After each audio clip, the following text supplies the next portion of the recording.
కేవలం 7,999K up to 10 kgs వరకు బరువు తగ్గి అధిక బరువు నుంచి వచ్చే ప్రధాన సమస్యలను దూరం చేసుకోండి. ప్రేమలో పడితే కవిత్వం తన్నుకొస్తుంది అంటారు. రామ్ పోతినేని చూస్తే నిజమే అనిపిస్తోందా? అదేంటి ఈ మోస్ట్ ఎలిజిబుల్ బ్యాచులర్ ప్రేమలో పడ్డాడా అని అడగొద్దు. 19 ఏళ్ల కెరీర్లో ఫస్ట్ టైం పాట రాశాడు రామ్. అందులోనూ లవ్ సాంగ్ అది. సినిమాలోనే కాదు, రియల్ లైఫ్ లో హీరోయిన్ ప్రేమలో పడి ఆ పాట రాశాడా? రామ్ భాగ్యశ్రీ బోర్సే జంటగా నటిస్తున్న సినిమా ఆంధ్ర కింగ్ తాలూకా. కథలో భాగంగా సినిమా హీరోగా ఉపేంద్ర వీరాభిమానిగా రామ్ నటిస్తున్నాడు.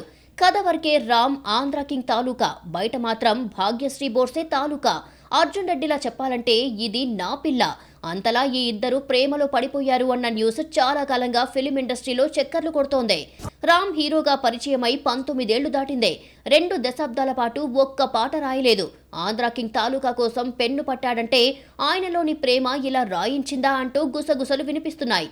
ఆ ప్రేమ కథే నువ్వుంటే చాలు అనేలా రాయించిందన్నమాట. రామ్ రాసిన ఫస్ట్ సాంగ్ ను అనిరుద్ పాడాడు. వివేక్ మెర్విన్ ద్వయం మ్యూజిక్ అందించారు. Miss Shetty, mister Polishetty fame Mahesh Babu దర్శకత్వంలో ఈ సినిమా రూపొందుతోంది. రామ్ తనలోని భావాన్ని సాహిత్యంగా మలిచాడు కానీ పాడలేకపోయాడు. ఆ బాధ్యతను అనిరుద్ తీసుకున్న కోరస్ రూపంలో పెదాలు కలిపాడు రామ్. వీళ్ళ లవ్ స్టోరీ గురించి కథనాలు వస్తున్నా హీరో హీరోయిన్లు మాత్రం ఖండించలేదు. రిలీజ్ టైంలో లవ్ స్టోరీ టాపిక్ రాకమానదు. ఏదో ఒకటి చెప్పక తప్పదు.